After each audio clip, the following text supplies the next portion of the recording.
even knowing this destitute youth before me would one day wield absolute power. I must still break off our engagement. Sister, why? Yin Qian stared intently at me, his eyes burning with stubborn defiance. As if I were the one who had broken my word. What a performance. So good that without my rebirth, I'd never have guessed this boy before me would later, amidst my heart-wrenching pleas, hand over our own daughter to his favored concubine for brutal murder. Main text. In my past life, I sought a husband through a matchmaking ball, yet the embroidered ball was snatched by a beggar boy. But since the match was meant to secure the Ding family business, my husband's character didn't matter, was merely a figurehead. Little did I know that after being cleaned up, the beggar boy was strikingly handsome.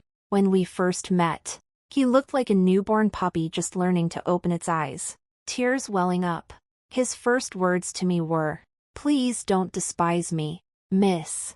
I'll do anything you ask." At the time, I thought this might be a good husband. Since he was a year younger than me, I asked him to call me sister before our marriage. His face flushed crimson instantly. I simply thought him innocent and straightforward. But later I learned that it wasn't him who was innocent, but me. This soft, harmless youth before me was actually the third prince, who had supposedly died in the hunting expedition. He merely used my Ding family as cover, evading the crown prince's sharp edge while stirring up trouble behind the scenes, advancing step by step. At 19, I became his wife. Within half a year of marriage, I conceived. Back then, I lay smiling in his embrace, watching his eyes redden at the news. Warmth flooded my body. I felt like the happiest woman alive. Little did I know it marked the beginning of my misfortune. Now, recalling it, I could laugh out loud with hatred. How masterful one must be to feign such flawless deception. Only upon being summoned to the palace did I learn the new emperor was my husband. His name wasn't Qin Zizhu either, it was Yin Qian. The name I'd called for 7 years was false. After entering the palace, seeing him in imperial robes, I scarcely recognized him. Truth proved I never truly knew him. He treated me with extreme coldness, as if he were another man, yet gazed at Ying, the general's daughter, with tender affection. When I begged him to release me from the palace, he instead confined me under house arrest.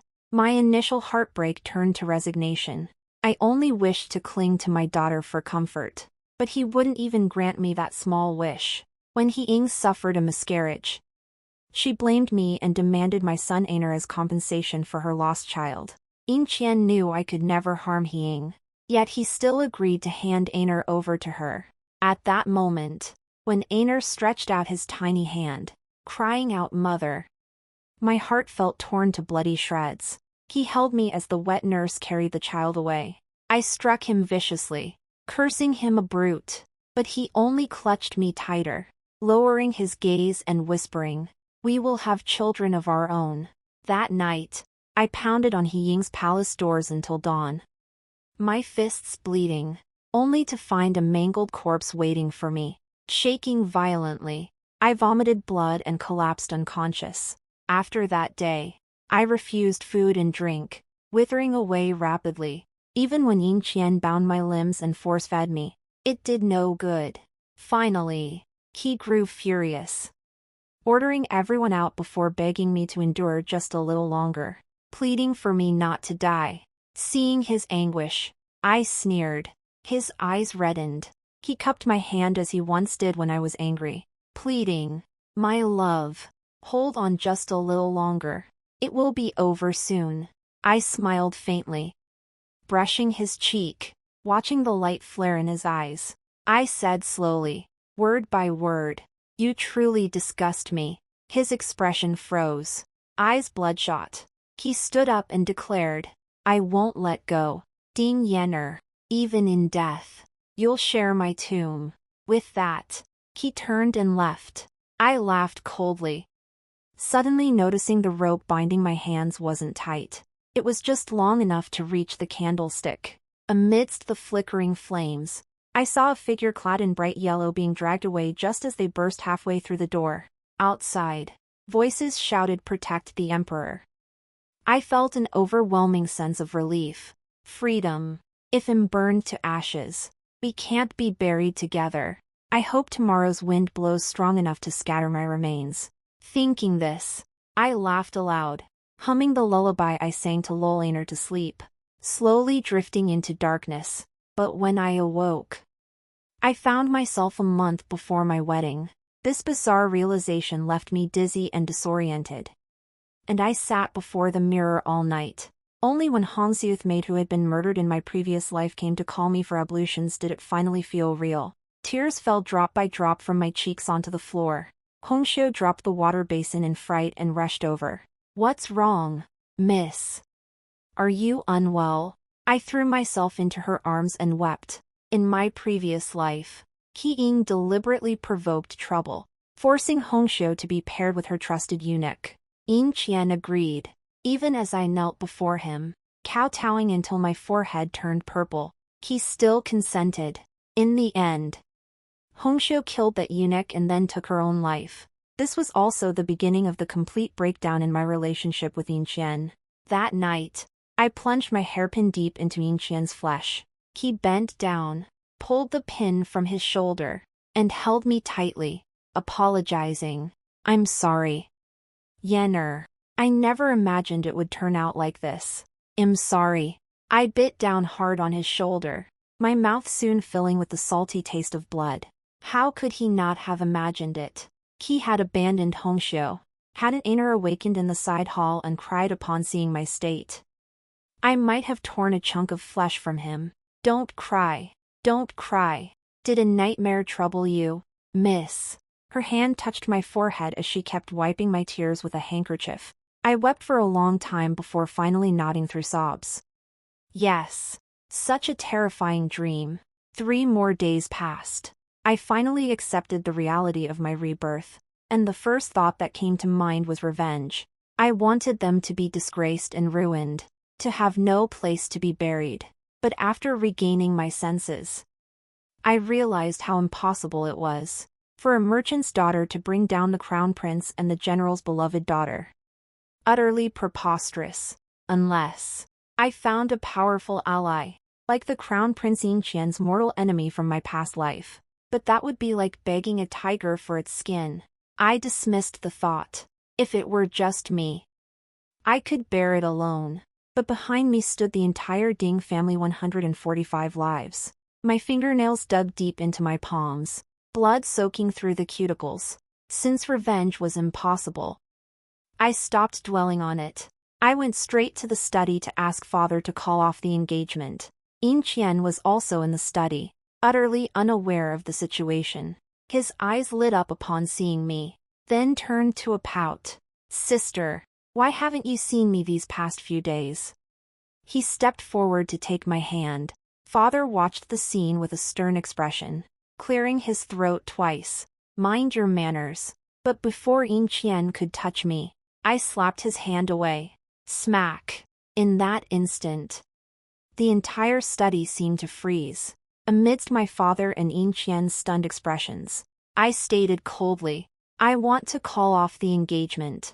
My father flinched at the shock, then relaxed, stroking his beard with a teasing tone. "Don't be ridiculous. Do you think marriage is a game?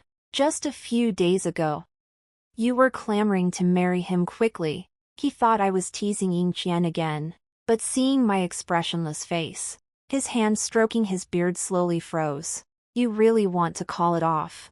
I didn't speak. He opened his mouth, then decided to leave with Hongxiu Tianshang, letting us handle it ourselves. Yin Qian frowned, utterly baffled, his eyes stubborn. "Sister, why?" I turned to him, staring at his face, forcing down a breath. "Because it disgusts me." Yin Qian's face hardened, his expression darkening. "Disgusting. Yet you were intimate with me just days ago." I met his eyes, now tinged with paranoia, and sneered. "Yin Qian, how long do you plan to keep up this charade?" He faltered, his voice hollow. "You." "No." The Ding family wedding fell through. Fortunately, This time the Dings returned all the gifts and prepared a lavish banquet. Everyone was sharp. Even if they guessed the underlying reason, no one asked further. Besides, this was good news for them. After all, the Dings were a lucrative prospect. As the toasts flowed, the merchants' eyes turned calculating as they looked at me. I had no heart for socializing.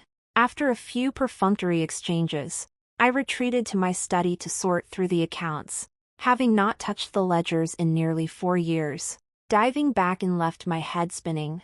For the next fortnight, I practically lived in the study, sorting through the accounts day after day. Finally, with everything in order, I decided to treat myself and booked a private room at the Jade Wind Pavilion. But when I arrived, the manager informed me the entire restaurant had been reserved. My own restaurant. And I couldn't get in. The manager rushed over upon seeing me, stammering, "It's the daughter of a noble official." Such situations occasionally happened when high-ranking officials suddenly arrived and demanded the place be cleared. Commoners didn't dare cross officials. There was nothing to be done. Who's making such a big fuss? They cleared it out pretty thoroughly. I laughed, feigning understanding. The manager exhaled in relief. The beloved daughter of General He. I froze, as if plunged into an ice cellar. My heart felt stabbed 1,000 times. Then trampled underfoot. "You mean, who?" Seeing my pallor, the manager dared not speak. "Miss, are you unwell?" Hongxiu asked softly. I shook my head, motioning for them to wait outside while I entered the inn alone. Immediately upon stepping inside, I spotted 2 men guarding the private room on the 2nd floor. Their eyes were sharp and piercing, their builds muscular and powerful, clearly seasoned martial artists. The inn was quiet now that the guests had dispersed.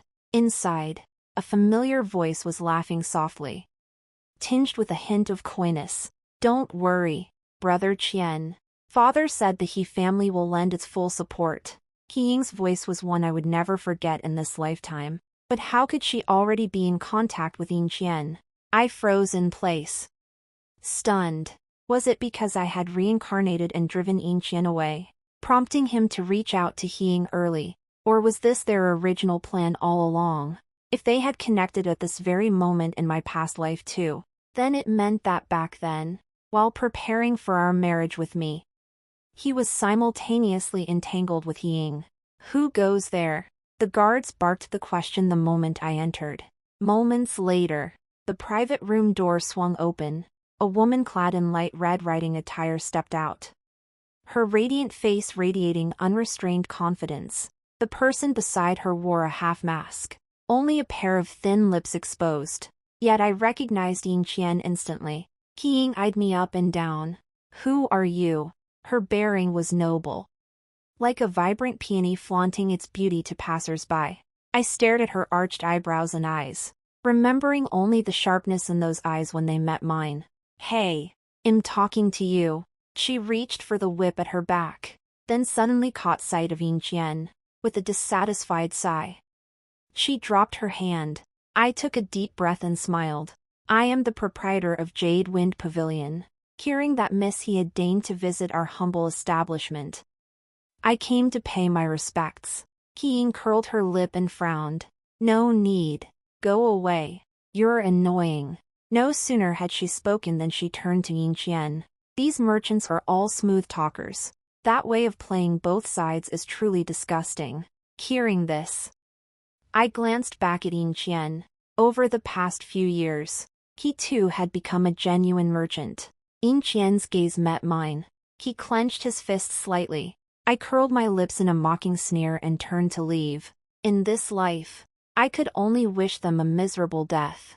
But unexpectedly, Ying showed up at my door the very next day, dressed in a form-fitting outfit. She sat in the seat of honor. She should have looked dashing and spirited, but the contempt in her eyes ruined her demeanor, making her appear overly arrogant. My parents sat below her, their eyes filled with worry at my arrival. Ying scrutinized me from head to toe, her expression unfriendly. "So you're the woman who broke off Brother Qian's engagement?" I lowered my gaze. Her actions remained as ostentatious as ever. 4 guards patrolled the main hall alone, while the outer courtyard was completely sealed off. If word got out that the Ding family had offended General He, how could they possibly continue their business? Suppressing my emotions, I curved my lips. Qian, who is that? Her expression turned puzzled. Then suddenly she remembered something. Incredulous. You don't know. I lowered my gaze and shook my head, hiding the hatred within. My father, unaware that Yin Qian was Qin Zizhu, cautiously stepped forward. Miss He, have you mistaken someone? My daughter recently broke off her engagement with Qin Zizhu. There is no one surnamed Qian. Qi Ying's face darkened. She drew her horsewhip and lashed out at father's face. The whip was studded with barbs. Seeing this, I rushed to block it. Crack. My back went numb, followed by a searing, burning pain. I knelt on the ground, pain-stricken, cold sweat pouring down my forehead. Yenner. Mother rushed to support me. Father, seeing my pale face, rose angrily and confronted He Ying. Does being the daughter of General He grant you the right to abuse your power and strike commoners at will? Our Ding family pays taxes punctually every year, donates during disasters, and runs a soup kitchen on the 15th of each month. Even if we haven't earned great merit, we've certainly worked hard. How dare you treat us with such contempt? He Ying had been indulged since childhood, her eyes holding no regard for commoners or slaves. To her, they were all just a bunch of lowly rabble. Now challenged, her temper flared instantly. Knowing her well, I hurriedly tugged at father's robe, but it was too late. A murderous intent flashed in He Ying's eyes as she sneered coldly. You old fool, dare bark at me. She lunged for my father's throat, snarling. I'll humiliate you today. Go complain to the king of hell in the underworld. Qi Ying. Just as I prepared to take her down with me using my hairpin, Yin Qian arrived. Hearing his voice, Qi Ying instantly released her grip, becoming as docile as a rabbit. All traces of her earlier arrogance vanished. Brother Qian, they provoked me first. She pouted at the man, her face brimming with hurt. I sneered inwardly. She was the one wielding the whip. She was the one intent on murder. And now she was the one playing the victim. A purple mark marred my father's neck, and he coughed incessantly. My hand trembled too much to touch him. I lowered my gaze, hiding my hatred within, digging my nails deep into my flesh. Yin Qian wore a mask now, his voice cold and indifferent. I looked at him. He stepped forward and brushed a stray strand of hair from He Ying's forehead. Instantly, a hint of girlish shyness appeared in her eyes. It's not the time for trouble now. Be good, Yin Qian said gently. Qi Ying blinked, looking deeply aggrieved, yet reluctantly nodded. Then she gave us a sharp humph, and strode off. As she left, she turned back and curled her lips into a cold smirk directed at me. I frowned, suddenly realizing how utterly wrong I had been. I had thought that leaving Yin Qian would finally bring me a peaceful life. But in truth, fate had long woven its intricate web. Escape one thread, and another awaits. With He Ying's vindictive nature, momentary restraint was possible, but lifelong endurance was impossible unless she lost her power. Yenner, are you all right? Mother looked at father with heartfelt concern, then turned to me. I lifted my head and smiled. I'm fine, better than ever. Since our fates are bound together this lifetime, let us fight fiercely. Better to bargain with a tiger than be slaughtered without a fight. After He Ying's uproar, business inevitably declined. Our rivals seized the opportunity to spread rumors that the Ding family was being targeted by General He. Suppliers, having heard that the Ding residence had indeed been surrounded by General He's guards, rushed to demand payment in advance. Foot traffic at our shops plummeted, and competitors deliberately undercut prices, snatching away a large wave of customers within days. Father fell ill with grief and took to his bed. I handled affairs while injured, running myself ragged. Fortunately, as everyone saw He Ying make no moves, the situation gradually improved. But I knew that the day Yin Qian revealed his identity would spell disaster for the Ding family. Counting the days. Only 3 months remained. Fortunately, the letter I sent hadn't gone unnoticed. The Crown Prince's men found me. That night, just as I was about to sleep, a dagger suddenly pressed against my throat. A token flashed before my eyes. Then, a stranger's voice came from behind my ear, coldly giving me an address before withdrawing the blade. When I turned around, the window was half open. Yet there was no one there. I silently walked over and closed the window. My heart began to pound violently, not just from fear, but also from excitement. The first step had succeeded. The Crown Prince's downfall was slated for early next year, leaving nearly a year to plan. Walking along the agatin-laid path, I lowered my gaze and pondered. Rumors claimed Yin Qian was gentle-natured, upright, and proper. I wondered how much truth there was to that. I had considered the second and fourth princes too, but one was haughty, the other sinister, both far trickier to deal with. Besides, soon one would die of illness and the other be arrested.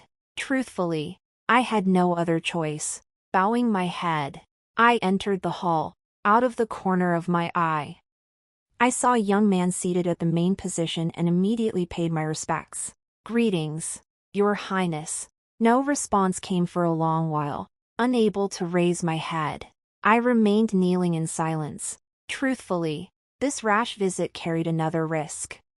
The Crown Prince might assume I was aligned with Yin Qian and order my immediate execution. That was precisely why I had sought to avoid him altogether. "You have lived within the palace walls." The Crown Prince's tone was gentle, yet his voice carried the quality of a mountain stream in early spring, warm to the eye, but icy cold upon closer inspection. I froze, cold sweat soaking my back. In my past life, 3 years in the palace had forced me to learn many protocols, but I'd only mastered the simplest commoner's bow. How could he tell? His observation was terrifying.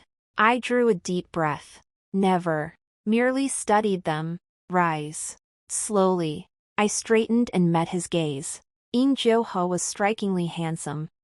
His features sharp and piercing. His eyes, like a cat's, seemed to hold a hint of mockery, yet also an air of utter indifference. His posture was impeccably proper, a testament to his excellent upbringing. Yet there was an inexplicable languor about him. That languor, however, did nothing to diminish his commanding presence. His dark eyes merely rested on me lightly, yet it felt as though countless hands pressed down on my shoulders, forcing me to submit. "This prince has heard you and the third prince were childhood sweethearts." "Quite close indeed." His lips curved slightly, his tone softening a fraction. I replied respectfully. "Rumors are unreliable. If that were truly the case, I would not have broken off the engagement." He did not press further upon hearing my words, instead taking the teacup from the maid's hands and sipping it. "Then why dissolve the engagement?" I bit my lip. "Because he deceived me. I detest deception." "That reason seems somewhat flimsy. What are you concealing?" A chill gripped my heart. Facing this man, it felt as though I could hide nothing from him. But if I revealed the truth, he might dismiss me as mad and cast me out. On the 5th day of the 4th month, rumors will sweep the entire capital. Rumors that His Royal Highness the Crown Prince is of impure blood. The Crown Prince froze momentarily. His guard immediately drew his sword, pressing it against my throat as he roared, "You dare!" The blade sliced through flesh like butter. Thankfully, the Crown Prince intervened in time. Otherwise, my neck might have snapped. The guard's face twisted with fury. Yet he withdrew his weapon the instant he heard the command. I fixed my gaze on the Crown Prince's eyes and continued. "Yin Qian will bribe your highness wet nurse. Overnight. Rumors questioning your bloodline will spread throughout the capital. The Minister of Rights will be the first to turn against you, petitioning to strip you of your position as Crown Prince." The Crown Prince listened quietly, his expression serene. He even casually picked up a fresh cup of tea and handed it to me, his posture elegant and pleasing to the eye. I took it blankly, unsure whether to drink or not. What was this? I was delivering this bombshell, and he was casually sipping tea. Care to try? Me. I took a small sip and timidly said, "If your highness doesn't believe me, you can wait until that day. I'll stake my life on it." He asked casually, "Is the tea good?" Me. Was this the time to discuss tea? Besides, the tea wasn't particularly good. Our disaster relief team often had tea like this. "It's good," I mumbled, though honestly, the tea was so weak it had no flavor. Suddenly, I realized blood was trickling down my neck. The blade had been too sharp. The pain came belatedly. Yet I dared not wipe it away. Yin Qian listened to my words like a cat toying with its prey, unhurried and deliberate, as if still awaiting something. Silence fell. We both stayed silent, but I was the one of lower status. I had to break the silence first. "Your Highness." After a long, unanswered pause, just as I thought he hadn't heard me, a voice came. "Leave. I will verify your words. If you deceive me." Yin Qian's expression softened slightly as he spoke words that sent shivers down my spine. "It's fine, even if you deceive me. It's quite easy to handle." Why does such terrifying news come with such a gentle tone? My emotions churned violently, yet I dared only stammer out, "Then, Your Highness, may I request that the Ding residence be left undisturbed during this time?" Yin Qian nodded. I exhaled in relief, only to see him suddenly smile. It was like a sharp blade revealed after ice melted, carrying a bone-chilling cold. He really shouldn't have smiled. For heaven's sake. By the time I returned to the mansion, I was drenched in sweat. Who on earth started this rumor about Yin Qian having a gentle disposition? Lying on my bed, I exhaled deeply. Thankfully, he hadn't killed me. As long as what I said came true, I might have a chance to gain his trust. Maybe. But what did that tea have to do with our business? Could it have been poisoned? The tea probably wasn't poisoned. The doctor examined me and said I was perfectly healthy. Confusing. But since nothing was wrong, I didn't dwell on it. Days passed, and Yin Qian never sought me out again. Life returned to its old rhythm, as if that deal had never happened.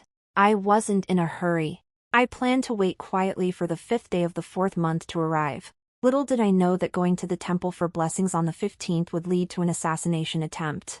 The leader, clad entirely in black, possessed an alluring figure. That horsewhip, I recognized it instantly. Qi Ying, daring to act so boldly under the emperor's nose. My guards were no match for someone battle-hardened on the battlefield. They quickly scattered in defeat, knowing I was her target. I didn't want the red sleeve maids to get caught in the crossfire. I ordered them to ride off for reinforcements while I dashed into the woods, hoping the terrain might buy me a little time. If I could make it back to the temple, that would be best. But I was wishful thinking.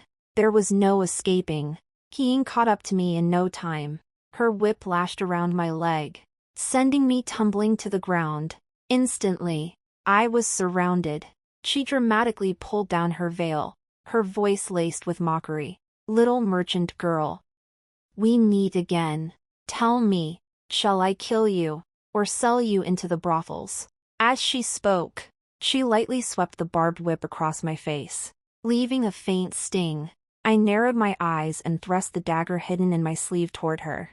She dodged with lightning speed, yet the blade still grazed her cheek. A slender, shallow cut, yet her eyes widened in disbelief, as if the sky itself had fallen. "You dare wound me, slash my face," she shrieked, viciously drawing a dagger and lunging at me. "You bitch. I'll scar your face." At the last possible moment, an arrow shot from behind her. She scrambled aside, hastily covering her face. Simultaneously, a volley of arrows rained down. She shot me a venomous glance, realizing killing me today would be difficult. Gritting her teeth, she ordered her men to retreat. I turned to see Yin Qian approaching with his guards, his moon-white robes draped lazily around him, a stark contrast to my disheveled state. As I rose to bow in thanks, he steadied me. That woman, Qi Ying, holds grudges. I can't watch over you every day. Huh. I froze. So he saved me today because he was watching me every day. My expression must have been too obvious, because he tapped my head with his folding fan and said, "Just a coincidence." I nodded, pretending to believe him. His breathing grew heavier. And he smiled strangely, almost unnervingly. Maybe I was overthinking it. He was always moody anyway. So, what would be more convenient for your highness? He towered a head above me, forcing him to lower his gaze when looking at me. Now, that gaze carried a hint of disdain, making him look inexplicably stifled. It wasn't until he proposed his plan that I understood why he seemed so stifled. Since my residence is empty anyway, you can become my secondary consort first. With that status, she won't dare openly harm you.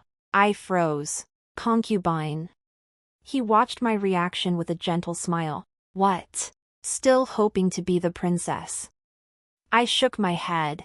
Concubine is fine. Fine. Only after returning to the mansion did it suddenly dawn on me Ying's attitude had been uncharacteristically warm. Could it be that these past few days had verified the information ID provided? Did that mean ID earned a shred of his trust? Still, certain conditions needed to be made clear. I wasn't about to serve for nothing. The next day, I went straight to see him. He seemed to have anticipated my visit. When I arrived, Ziyu was already waiting. After greeting Yin Qian, I cautiously asked, "Have my words been verified?" He chuckled softly, a glint of light dancing in his eyes. "Slow on the uptake. Who else would have come to rescue you?" I swallowed hard. "So, your highness trusts me?" "Not at all. Me. If you don't trust me, why make me your secondary consort? Aren't you afraid I'm a spy?" He curved his lips, a jade-like finger plucking a grape. He placed it between his thin lips, chewing slowly as his Adam's apple bobbed before he swallowed. I began to wonder if he had developed feelings for me, but upon reflection, if I truly became his concubine, my life would be in his hands. He could monitor my every move, making it safer for him. Conversely, if I were truly an enemy of Yin Qian, becoming Ying's concubine might indeed be safer. Either way, Yin Qian wouldn't lose anything, and neither would I. As for reputation, ID long ceased to care about such things. Once ID sorted this out, I curtsied and looked up. "Your Highness, once your plan succeeds, would you grant me 2 requests? 1. Ensure the Ding household remains unharmed." He gave me a faint glance. "Is the second condition to let you go?" I was somewhat surprised Head guessed my thoughts. "Yes," I replied. "But the outside world knows you were mine, true or not, and no one will want you now." His voice cooled slightly, tinged with displeasure. I nodded calmly. This humble maiden understands. He met my gaze, and I returned it without submission or arrogance. After a long moment, he lowered his eyes and pressed his lips together. "Do you loathe the palace that much?" I didn't quite understand this question, or rather, I dared not understand it. Why did it feel like he wanted to keep me? Of course, that was impossible. I scoffed at myself, yet my heart still skipped an irregular beat. Seeing my silence, he pressed no further. Rising, he tapped my head lightly with his folding fan. "Stay here tonight. Tomorrow, Ziyu will escort you back to your residence in the Crown Prince's carriage." "Thank you, Your Highness." I bowed my head in respect, only lifting my gaze toward his departing figure once his footsteps faded completely. His scent lingered in the air like bamboo, or perhaps the scent of melting ice and snow. It felt strangely familiar. What a peculiar man, I murmured. How could a crown prince, raised in endless pampering since childhood, possess such an unpredictable and awkward demeanor? But that wasn't my concern. Once I returned to the Ding residence tomorrow, there would be no turning back. The next day, Ziyu brought me back to the Ding residence with great fanfare. The crown prince's seal was known to all.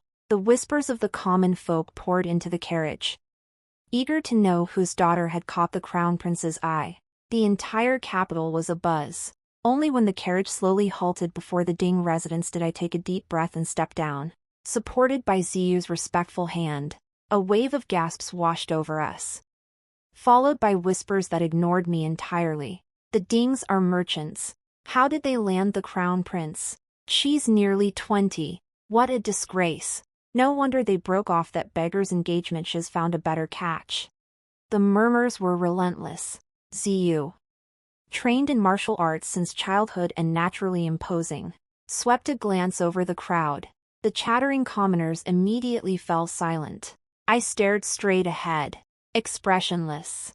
Ziyu must have been specifically instructed, for she wasn't her usual defiant self. Instead, she was respectful and courteous toward me, which made the onlookers' faces darken. Her words, "Welcome to fetch the consort tomorrow," made their expressions even more grim.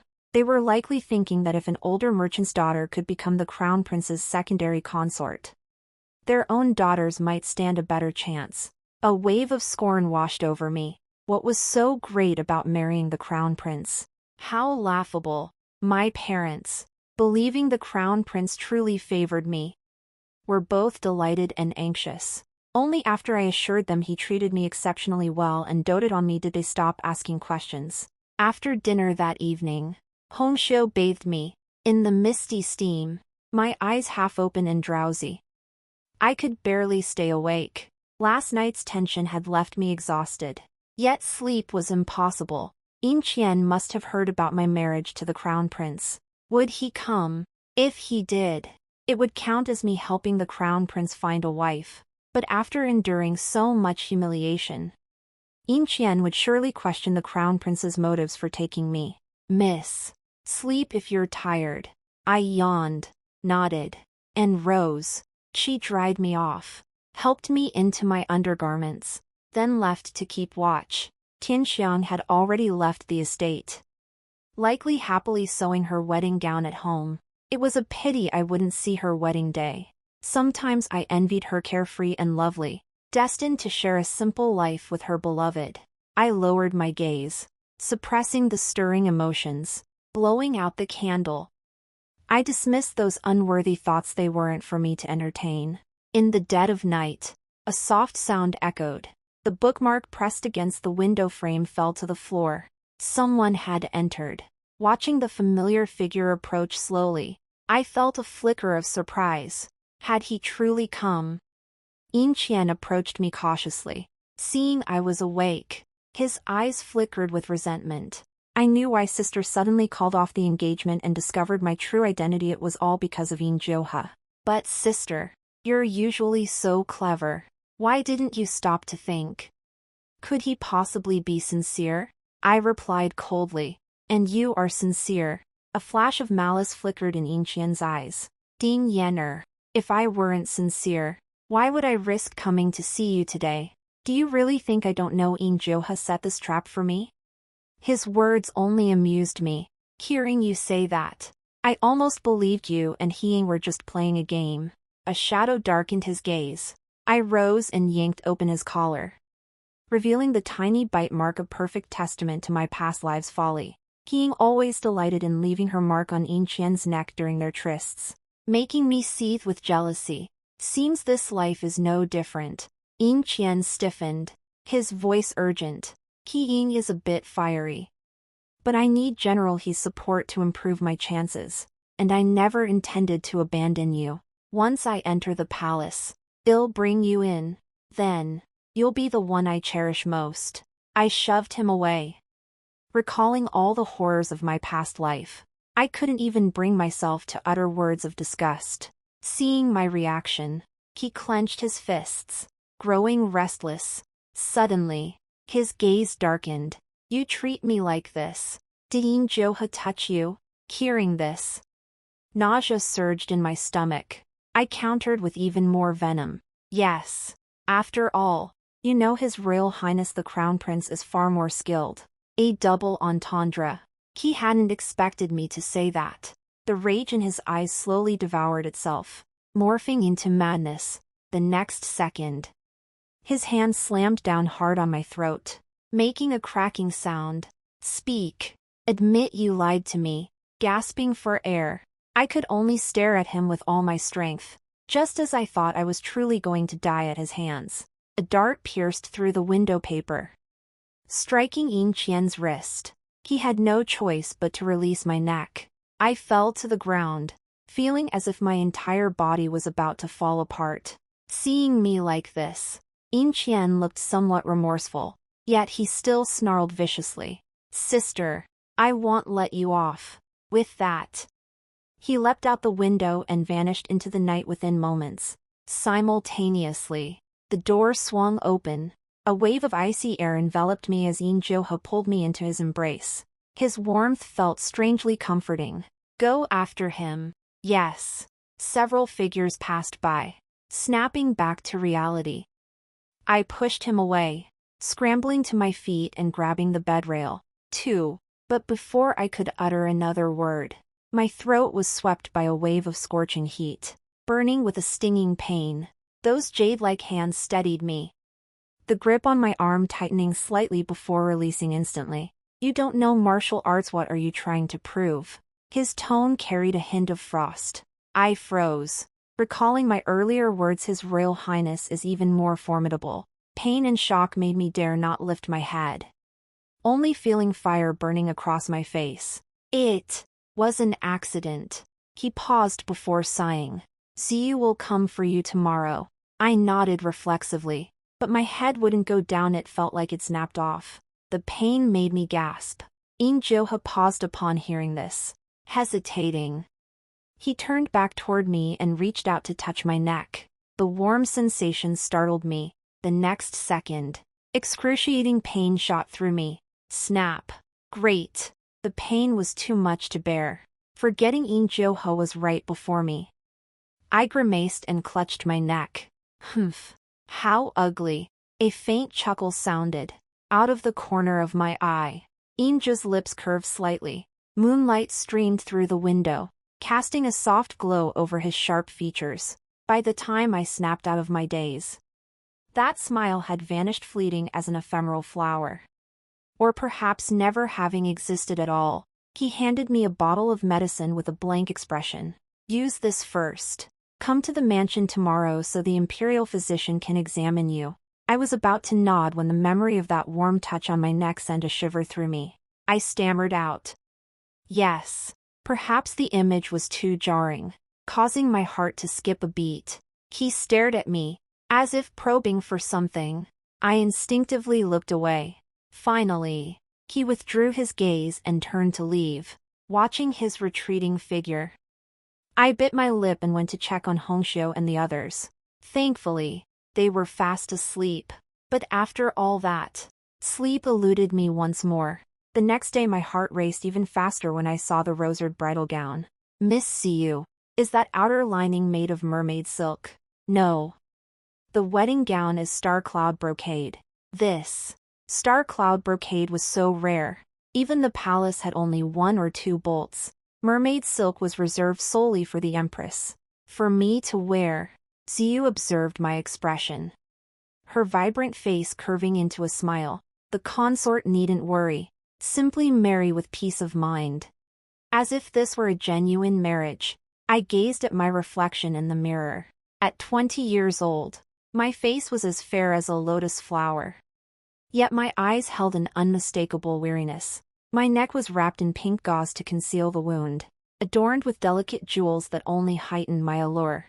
I'd expected to be carried straight to the crown prince's residence. Yet Yin Qian had come in person, listening to the murmurs outside.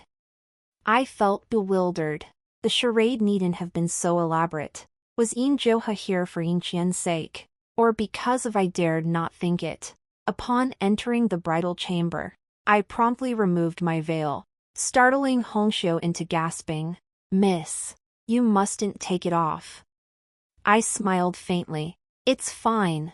That ointment from last night, whatever it was made of, had worked wonders overnight." I could already speak a few words and move slightly without discomfort.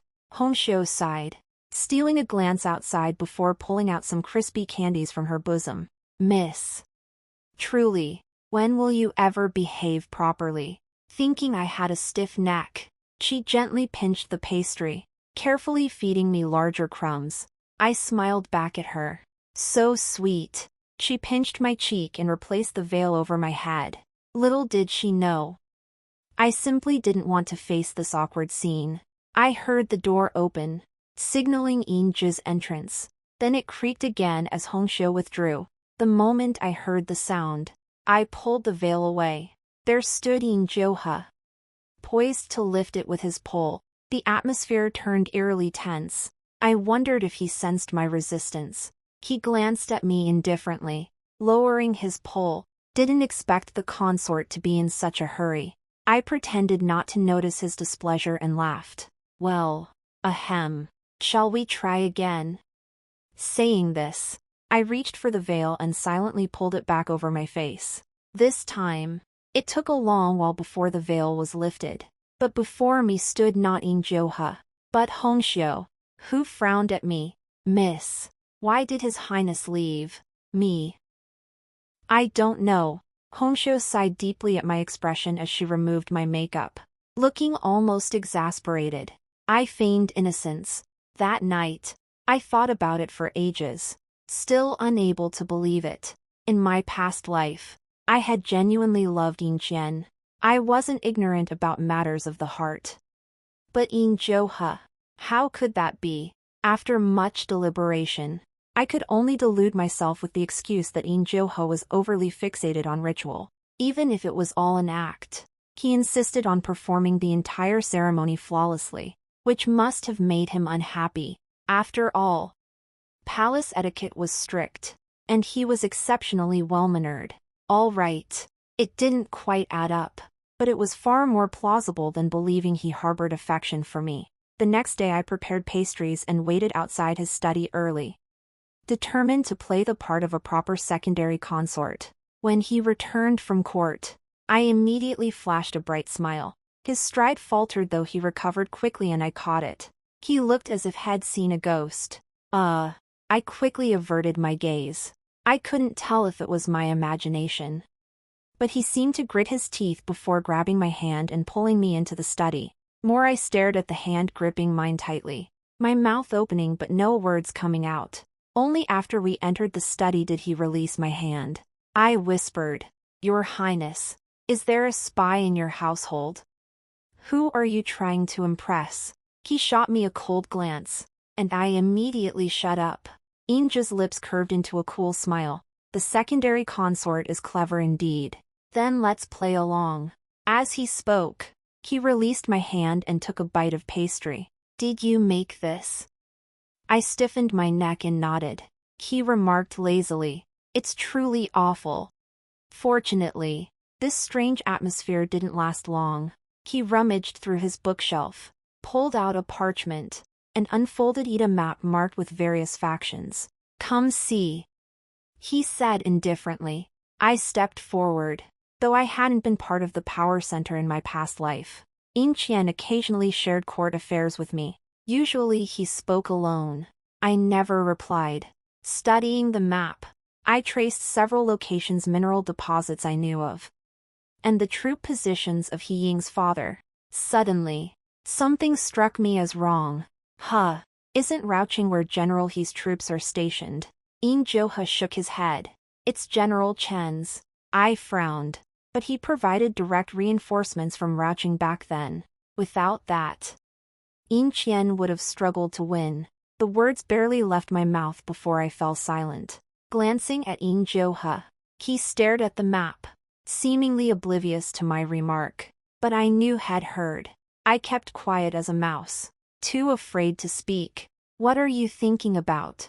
Yin Qian's voice softened suddenly, as if afraid of startling me. I must be mad to even entertain such thoughts. I shook my head stiffly. Nothing. Yet his gaze only deepened, like dark clouds gathering overhead. I braced for him to toss me out of the study next second. Thankfully, he only sighed deeply. I never meant to pry into your secrets.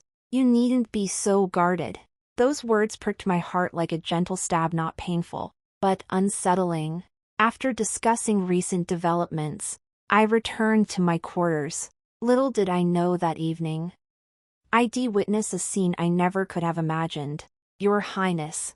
Fresh from my bath, my hair still damp, I stepped out to find Yin Qian seated upright at the small table, reading. Hongxiu showed no surprise. She clearly knew this was coming. She smiled at me and started to leave. But I grabbed her arm firmly. Her smile froze. She stole a glance at Yin Qian, then ruthlessly pulled my hand away and strode out, thoughtfully closing the door behind her. There I stood, clad only in my undergarments. Help, Your Highness. My slightly trembling voice finally drew Yin Qian's attention. He glanced at me and said indifferently, "The secondary consort may retire." Is that the point? I bit my lip, about to demand what he was doing, but before the words left my mouth, his thin lips moved, cutting me off completely. "There's a spy in the manor. They're searching." My face flushed red and white. Wasn't that exactly what I'd guessed? You didn't even change your excuse. Then, how shall we sleep tonight? I glanced at the bed, my toes curling uncomfortably inside my shoes as I dug my heels into the floor. He lifted his eyes to meet mine, his sharp features softening slightly as a hint of amusement flickered in his gaze. "Well, the secondary consort will have to endure sleeping on the floor." Of course. What if I were to tarnish my own purity? I choked on my words. Ashamed of my presumption, I immediately pulled bedding from the chest, spread it on the floor, lay down flat, and buried my head beneath it like an ostrich. If I could. I wished the sky would never brighten. This was too humiliating. A restless night followed. Waking before dawn, I propped myself up to call Hongxiu, only to find the person on the bed still eyes closed. I quietly tidied the bedding and dressed myself. Turning around, I saw Yin Qian had already sat up, leaning against the headboard, watching me with an expression I couldn't read. My cheeks flushed. "Good morning, Your Highness." He looked at me without speaking, then rose and expertly pinched my neck. Before I could feel uncomfortable, he uttered his first absurd remark of the day. "Thankfully, your snoring didn't shake my neck out of whack again." Me. A flicker of amusement crossed his eyes. He summoned attendants, and the stream of maids entering interrupted my words. With no choice, I stood by, feigning reverence while he finished his morning ablutions. During breakfast, he casually instructed me to visit him after court, reminding me to bring pastries. His expression was utterly indifferent, as if it held no consequence. I gritted my teeth. Who had called it inedible yesterday? Suddenly, I calculated the days and remembered. In 2 months, the second prince would die of a sudden illness, while the fourth prince would be exiled to his fiefdom under house arrest for secretly harboring anti-imperialist documents. I told him this, but the timing might not be exact. I only knew the general outcome, not the process. He nodded, finished his meal slowly, then left for court. Watching his straight-backed figure, I sighed softly. Tomorrow was the return visit to my parents' home. Given Yin Qian's temperament, he'd surely cause trouble. What would he do? Who knew? The day passed without incident. Nothing happened even after Yin Qian and I returned to the mansion. I even remarked to Yin Qian with relief, only for him to reply with a faint smile.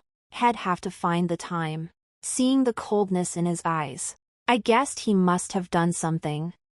And my heart stirred slightly. But as the days passed, Yin Qian grew increasingly arrogant and spoiled. When the doctor said my neck had healed, he ordered me to serve him tea and water in his study from morning till night.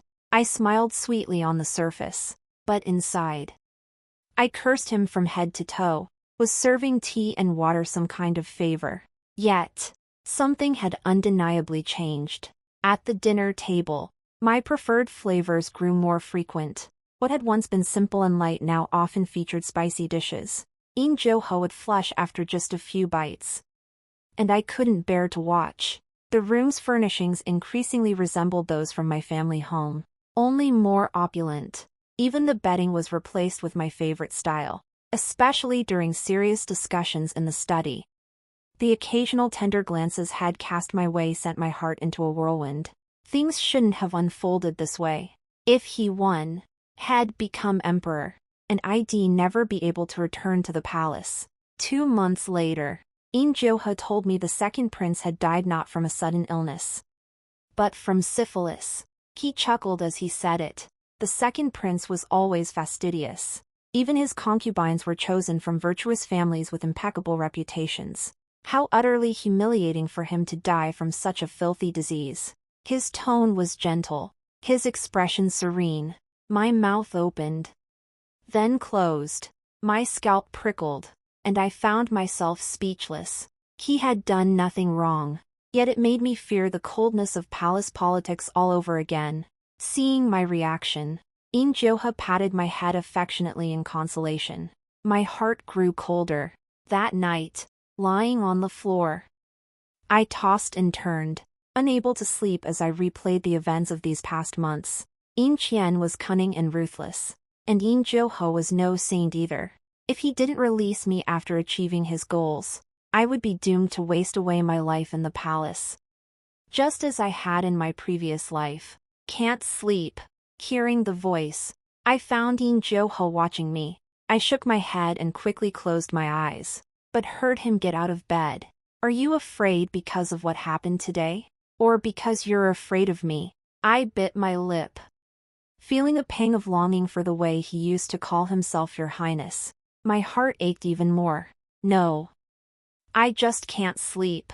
He lay down beside me without waiting for an answer. Stop overthinking. You're ugly enough as it is. Staying up late just makes you uglier. I gritted my teeth. His piercing gaze softened slightly. Most of Yin Qian's hidden forces have been uncovered. I'm genuinely surprised. Without rear knowledge, the outcome could have gone either way. I remained silent. Outside the window, cicadas chirped, their rhythmic notes rippling through the air, carrying a hint of ambiguity. After this is settled, you'll leave. I cut him off. The ambiguity cracked inch by inch, shattering into fragments. His gaze turned lonely. I couldn't bear to look. After a long silence, his voice grew hoarse. Fine. You may be ugly, but you'll make a decent merchant. I forced a smile. Yes. Free and easy. He closed his eyes, then suddenly sat up, fixing me with a stare. The spy is gone. Do you still want to sleep? On the floor. He was asking if I still wished to share his room. I saw the flicker of hope in his eyes and looked away. If that's the case, naturally I'll sleep in the bed. At my reply, that hope faded completely. From that day on, we reverted to our initial dynamic, discussing only business, avoiding any mention of affection. The past months felt like a fleeting dream. I didn't know where his initial fondness had originated, but I knew my own heart had stirred. I needed to retreat promptly. Half a year later, Yin Qian's forces were scattered and defeated, his hidden schemes slowly unraveling. Besides, in my previous life, he had relied on surprise tactics and nearly lost. Now that all his cards were exposed, he stood no chance against Yin Qian. Everything was settled. It was over. Yet, like a centipede that remains twitching even in death, Yin Qian ordered me to stay within the mansion, warning me not to wander off. Just in case. A month or 2 more wouldn't hurt. So I agreed. But I never imagined trouble would still find me. Yin Qian had mobilized every remaining force against me. While Yin Qian was out on inspection, they forcibly abducted me from the crown prince's residence. After months apart, his cheekbones were gaunt, his eyes filled with a sinister glint. He stroked my face with satisfaction. Sister, see, in the end, you've come back to me. Drugged and utterly weak, I could still feel the path was steep and treacherous. He held me close, burying his face in my neck. His breath washed over my skin. It made me sick to my stomach. like slimy insects crawling over my body. I couldn't bear it any longer and nearly vomited. His expression froze, his eyes slowly turning crimson, disgusted by me. What? Did you enjoy being beneath Yin Qian? Do I disgust you that much? As he spoke, he lunged forward, biting and tearing at my clothes. I bit my tongue until it bled, regaining a sliver of strength through the pain. I yanked out my hairpin and stabbed him fiercely. Unfortunately, my strength and aim were lacking, and it only pierced my shoulder blade. He looked down at me, his face cold as he pulled out the hairpin and thrust it fiercely toward me. I stared back at him without fear, but the hairpin veered off course, stabbing into the skin beside my face. His eyes were bloodshot, tears welling up in their sockets. Ding Yener, do you think I won't hurt you because I won't hurt you? Is that why you keep doing this to me? Huh. Do you think this worthless hairpin can stop me? Today, I'll make you mine. I'll see how you stay with him after this. His movements grew more violent, tearing my clothes apart. Blood dripped from his shoulder, staining the fabric like tears of blood. I bit down hard on his shoulder, my mouth filling with the salty taste of blood. He shoved me away, raised his hand to strike me, then clenched it into a fist and slammed it against the carriage wall. Why? What did I do to make you hate me so much? Yes. I deliberately snatched the embroidered ball. At first, it was indeed a scheme, but later, I truly fell in love with you through our daily life together. I never lied about that. I wanted to marry you, to be together forever, to have a daughter as beautiful as you. I even picked out her name before we were married. Can't you give me one more chance? I don't care that you slept with Yin Qian. Please, can't you love me properly again like you used to? As he spoke, tears fell one by one, his demeanor as aggrieved as a child's. Seeing him like this, I laughed out loud, finding it nothing but ironic. What right did he have to feel aggrieved? What right did he have to beg for my love? We had a daughter. He looked utterly bewildered. Slowly, I pressed my finger into the small hole pierced by the hairpin on his shoulder. Watching his pained expression, I gritted my teeth. You gave her to Ying to kill. His expression shifted from confusion to darkening. Even if you feign madness, I won't let you off. Ha ha ha ha ha ha. Hearing this, I laughed until tears streamed down my face. The hatred from past and present lives coalesced within me, tangible, surging forth from my very core. Gripping his collar like a vengeful specter, I snarled. Our daughter was named Yin Jiaoyu. Her nickname was Aner. Didn't you say you named her? Was it this? He froze, staring into my mad eyes before stumbling away from me. You saw me name the child. His face drained as he spoke, likely realizing had never told me. His lips trembled as he muttered to himself. Impossible. How could that be? Impossible. That child in the dream. I glared at him, filled with hatred. His face was as white as paper. Suddenly, a voice came from outside. Your Highness. Pursuers. Yin Qian pulled back the curtain and looked out, his eyes turning cold. Speed up. Yes. The carriage jolted even more violently. My heart sank. Clearly had a backup plan. This was a trap. What are you doing?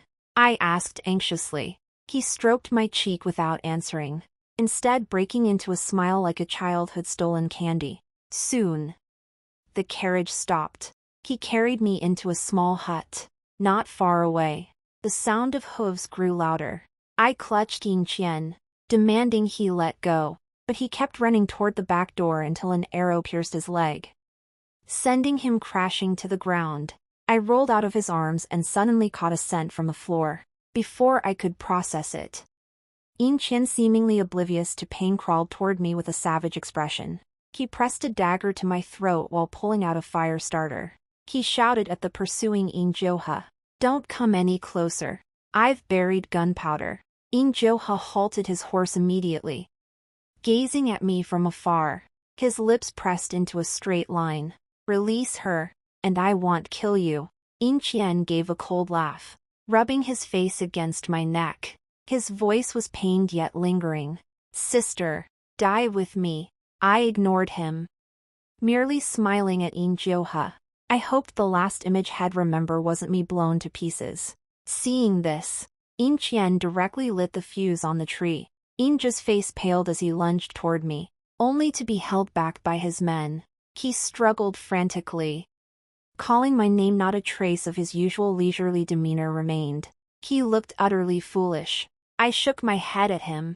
Yin Qian sounded like a wounded cub. Sister, these past days, I've kept dreaming of a little girl. She called me father. The fuse burned halfway. I replied coldly, is that so?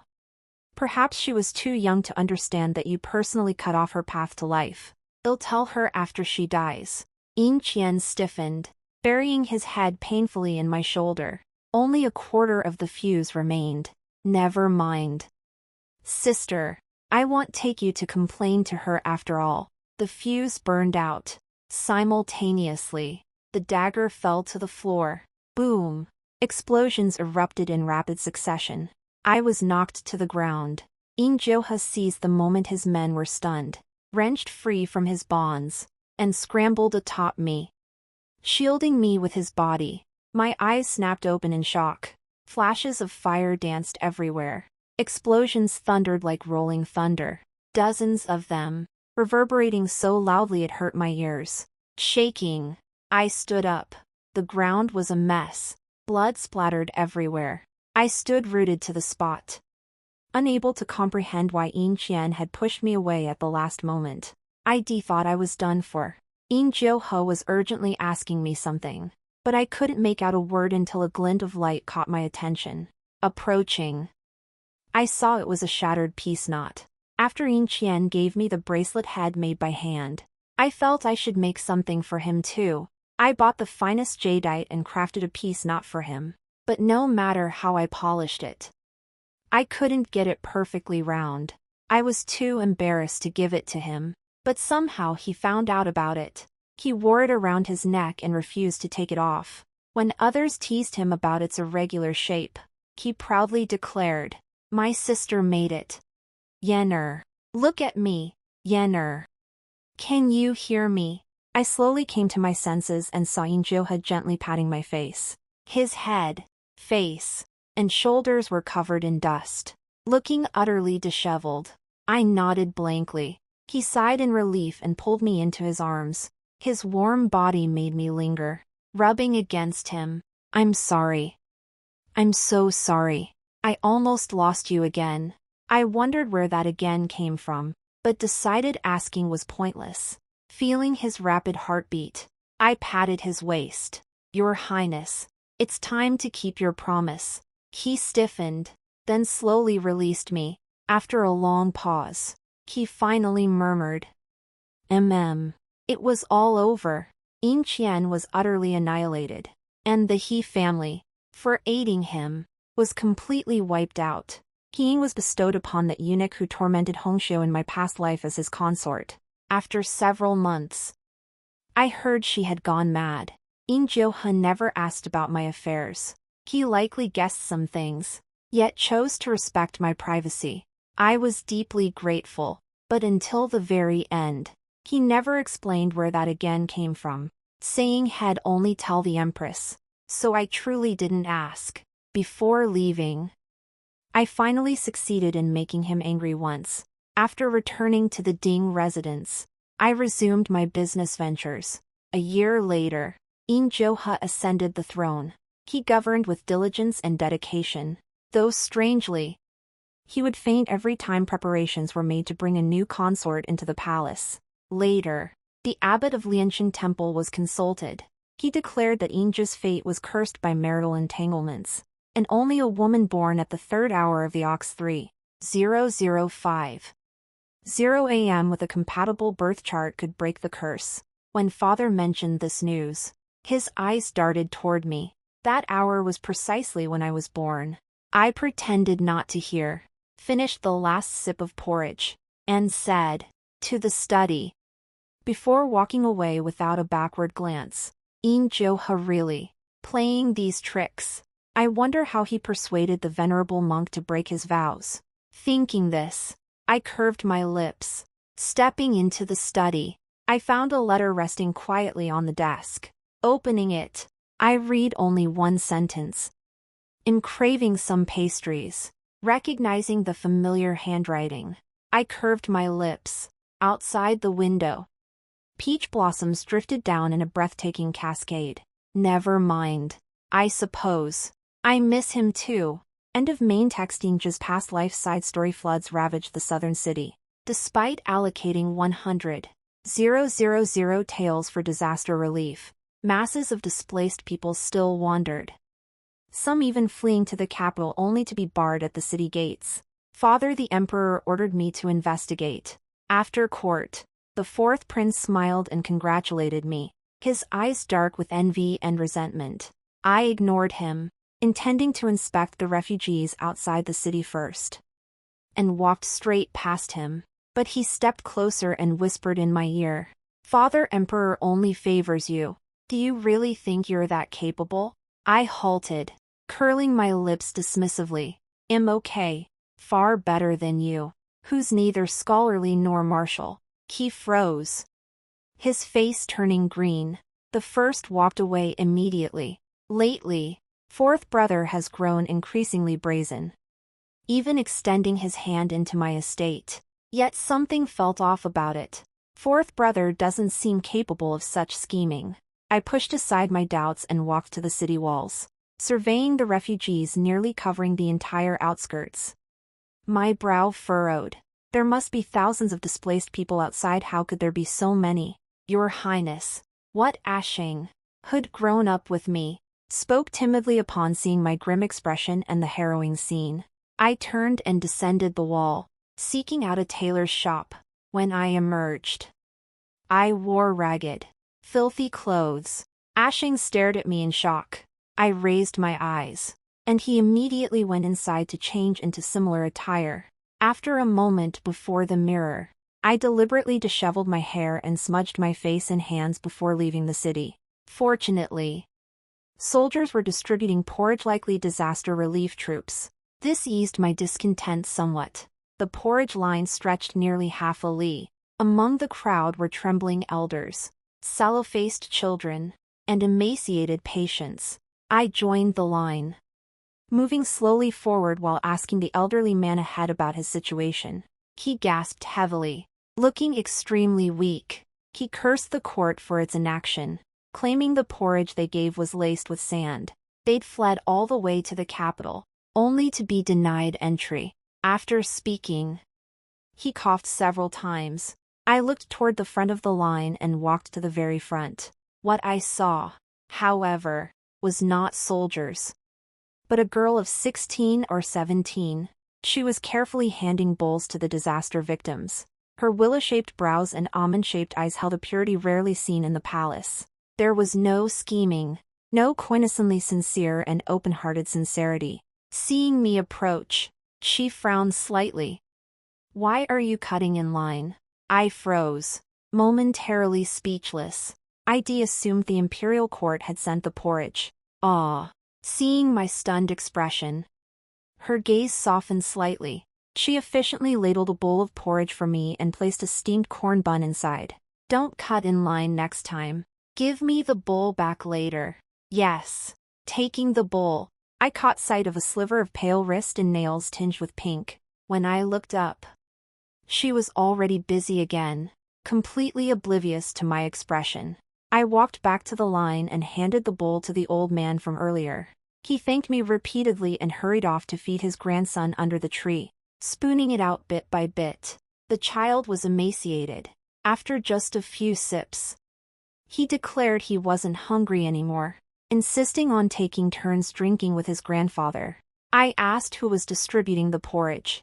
They said it was the Ding family. Thinking of those eyes, I looked up her name, Ding Yenner. From that day on, I became one of the refugees, eating and sleeping alongside them. Within 5 days, I had a good grasp of the situation in the southern city. But hunger gnawed at me. 2 bowls of porridge and 2 corn cakes a day. That day, as I sat by a tree, A pair of hands suddenly tapped my shoulder, opening my eyes.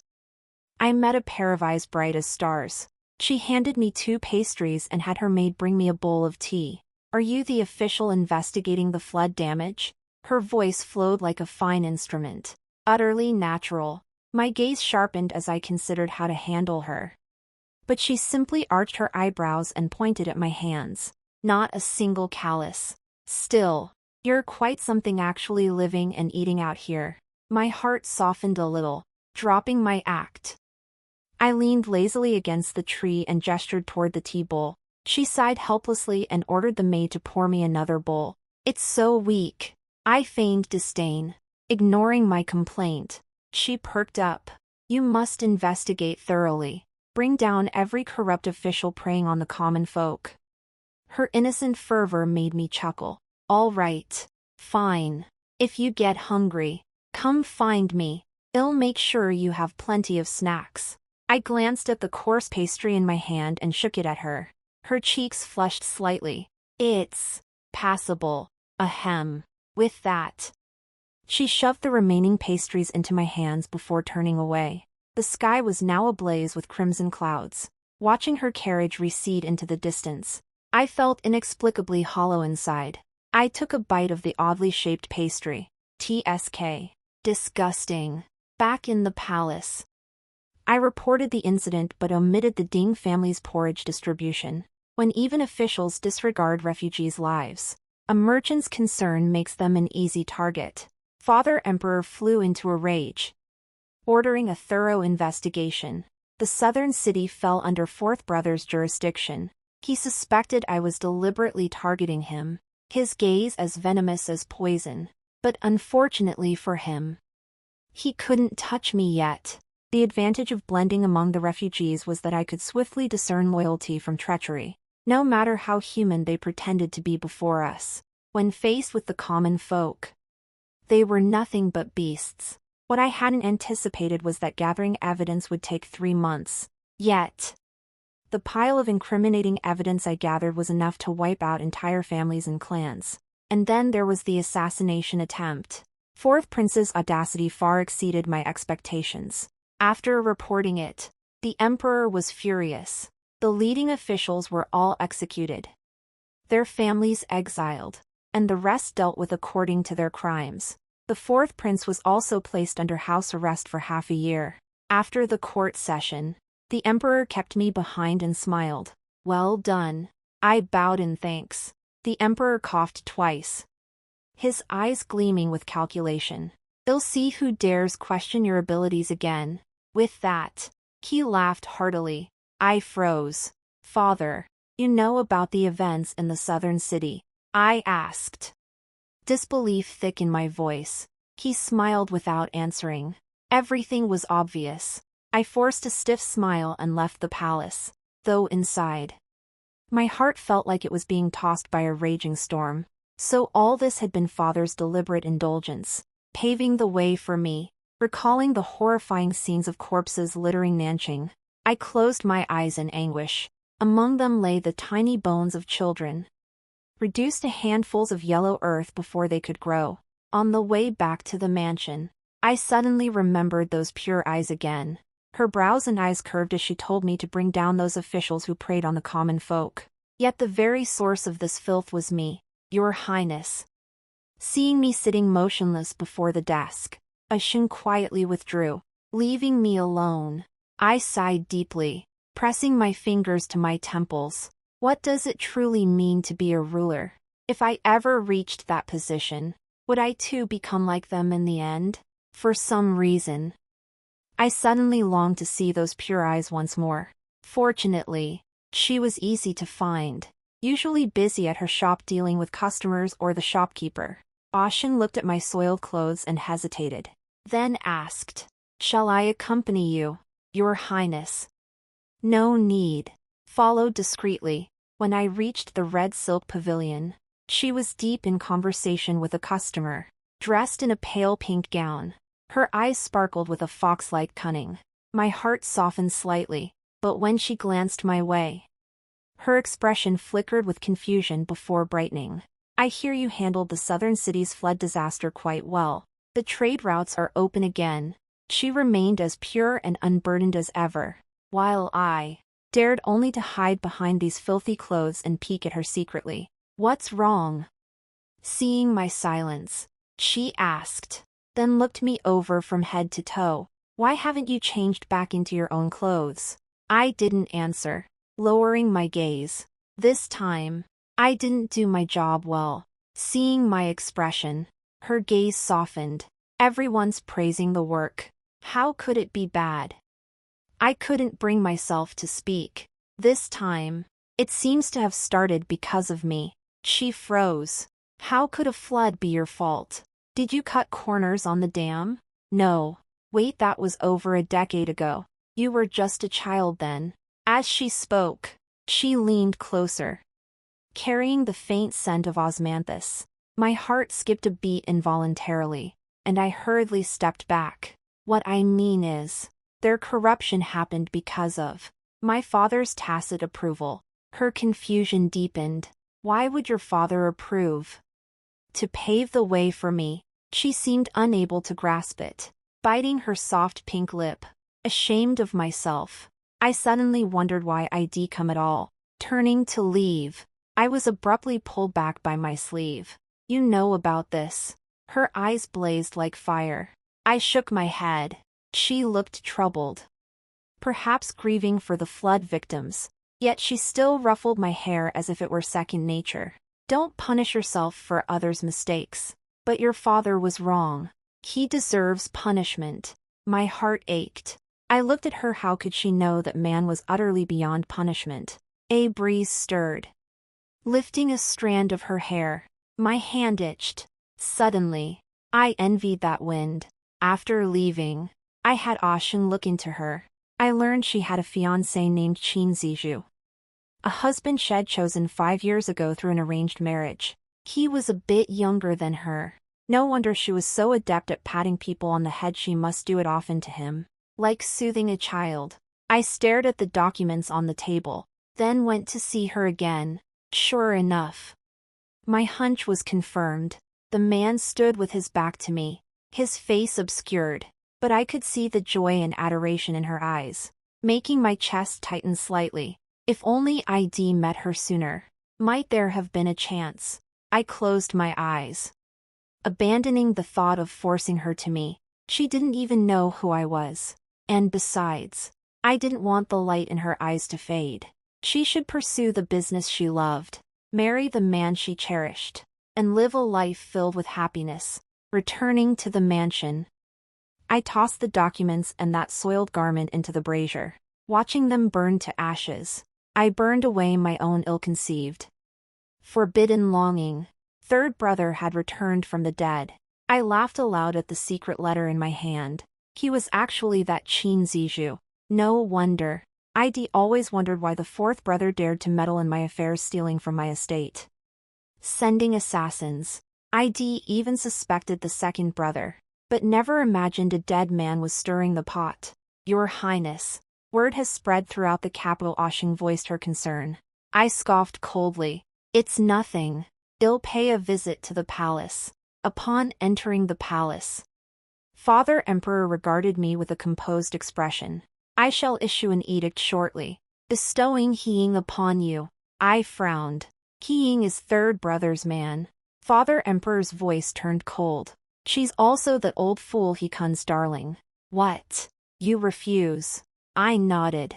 The next instant, an inkstone smashed at my feet. Yin Qian, if your mother hadn't risked her life to bear you, do you think I'd willingly give you this throne? I ask you, will you marry her or not? I pressed my lips together, silent. My father's narrowed eyes crinkled. Age hadn't dulled his sharpness. Instead, it had added layers of accumulated authority. Is there someone else in your heart? I thought of those pure eyes and shook my head. I simply refused to resort to any means. My father laughed bitterly in anger, pointing at me. I should never have granted you these things from birth, spoiling you into such naive foolishness. Since that's the case, then get out. I knelt to accept his decree. hearing something crash to the floor behind me. The next day, the Minister of Rights submitted a memorial questioning my bloodline. Father looked at me, his gaze threatening. I knew he was giving me one last chance. The world believed I was his child with the Empress. But in truth, I was born to a woman he loved from the common folk. Alas, my birth mother died in childbirth, passing away after giving birth to me, meeting my father's gaze. I lowered my eyes. That very day, I was stripped of my position as crown prince. Soon after, my supporters began to stir. I accompanied them to arrange escape routes, quietly sipping tea and nibbling pastries in the study site that nearly drove Ashin to tear his hair out. Your Highness, the Emperor has always favored you. Why this sudden? I waved him off. Third brother will be back soon. Help him out. Ashing opened his mouth, and I knew he wanted to say I'd lost my mind. But after this ordeal, I understood that throne wasn't meant for me. Call me selfish, or say I didn't appreciate my blessings, whatever. I just didn't want to become like my father. Besides, his kindness toward me wasn't love at all. It was guilt. I'd known it all along. Before Mother gave birth, he married another. That very night, Mother went into premature labor. When she died, he wasn't even by her side. That's why he poured all his guilt onto me, even going so far as to poison the Empress with a fertility-blocking potion. In a way, father and third brother are so alike. After that day, I was confined within the palace. Second brother died, supposedly of a mysterious illness. Fourth brother was also sent to his fiefdom under house arrest. I handed Ashing his indenture to him, telling him to flee far away with CU and stop parading before my eyes daily. Yet he seemed to have guessed something and refused to leave. On the day Yin Qian acknowledged his identity, he still came to greet me. His face was gentle and non-threatening, like an ungrown child. His eyes appeared veiled in mist, their expression indistinct. Your Highness, it has been a long time. I have missed you dearly. He smiled, his eyes flashing with a hint of coldness. I nodded. I understand. Then he left. Ashing silently told me Yin Qian's expression was terrifying. I said nothing. Did Ding Yenner know this side of him? But the moment the thought arose, I gave a self-mocking chuckle. What did it matter to me? Ashing. I'm tired. Ashing froze, looking at me in surprise. I gave a bitter smile. He knelt beside me. Whatever your Highness decides, Ashing remains yours. I looked at him and closed my eyes. Before long, I staged a coup. Father knew I couldn't have done it, yet he still believed it likely because the third prince resembled him more. Later, he gazed at me as if seeing another person through my eyes, his voice cold yet lingering with attachment. Your mother was so naive too. And then, her naivety killed her. I smiled and nodded. Yes. She fell in love with a man like you, Father. But I'm curious, how did she learn of your marriage while confined in the secondary estate? Cut off from news. His expression turned icy. My laughter nearly brought tears to my eyes as I quietly studied his face. Finally, he said nothing, merely swept his sleeves and left. Indeed, he knew it wasn't an accident. My last shred of hope shattered completely.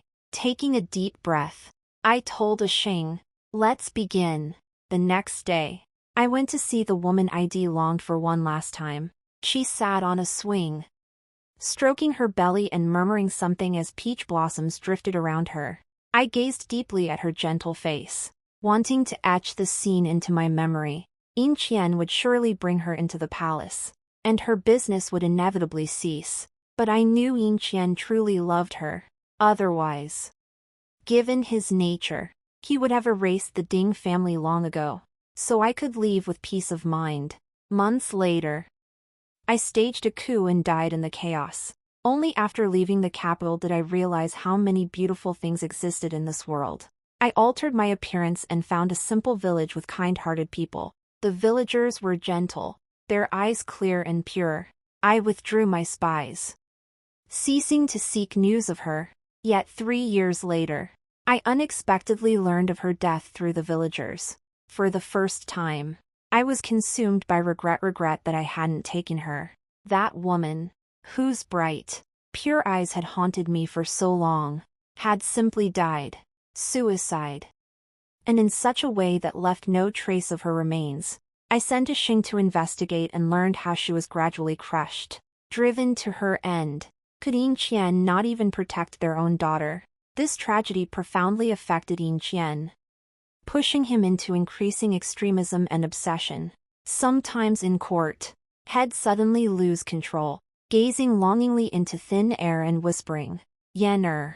He began waging war against neighboring nations, plunging the people into misery. The flames of conflict eventually reached my own small village.